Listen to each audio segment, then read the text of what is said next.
Monsieur le manager, les deux Ghanéens qui sont venus au sein de l'équipe du TP Mazembe, nous les voyons rentrer dans leurs nations respectives, bon, au Ghana justement. Et c'est pour quelle raison principale? Eux-mêmes ont dit qu'ils sont allés voir leur famille et leur dire au revoir et de revenir. Et vous savez, quand on recrute un joueur, il vient d'abord en test. Alors les Ghanéens sont arrivés pour faire leur test. En principe, c'était pour 2 semaines.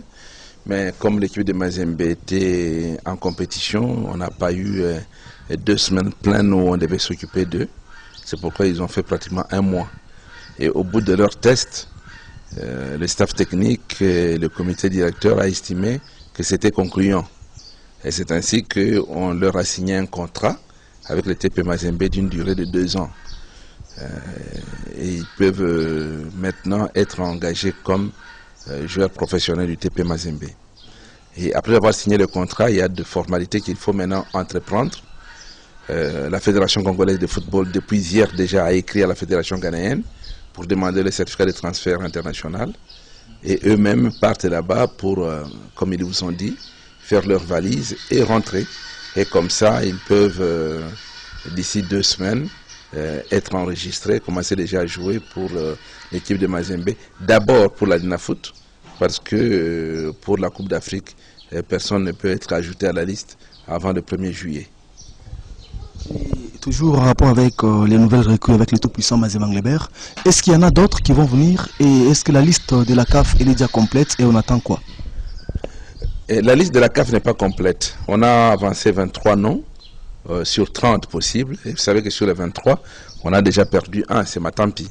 Il est déjà parti, ce qui fait que on est à 22. Et si on ajoute les 7 qui sont à ajouter, on sera à 29 au lieu de 30.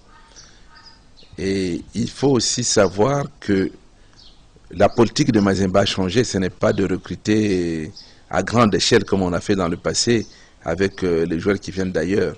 C'est de former nos propres joueurs pour qu'ils puissent s'habituer. Alors là aussi, il y a un temps d'adaptation qu'il faut prendre en compte. Un joueur ne sort pas de l'académie aujourd'hui et demain, il s'affirme sur le terrain. Il y a un temps d'adaptation. Et pendant ce temps-là, on essaie un peu de colmater certaines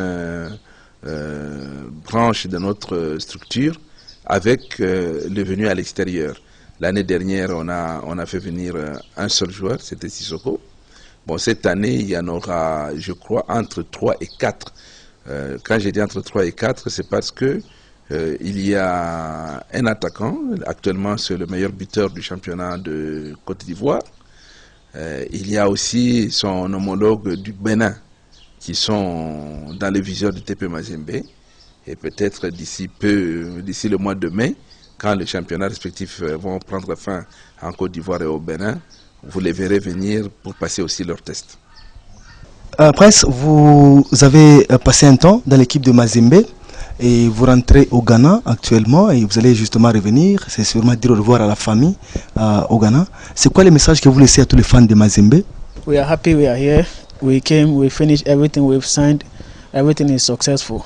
We now have to go back to see our family and get a papers ready, and maximum 2 weeks we are back and join the team fully. So we tell the fans they shouldn't worry. We finished everything. We are just going to see our family maximum 2 weeks and we are back to join the team. So no problem. What I want to tell the Mazembe fans, they shouldn't be afraid that we are not coming back. We have signed every document, so we are just going to see our family and come back.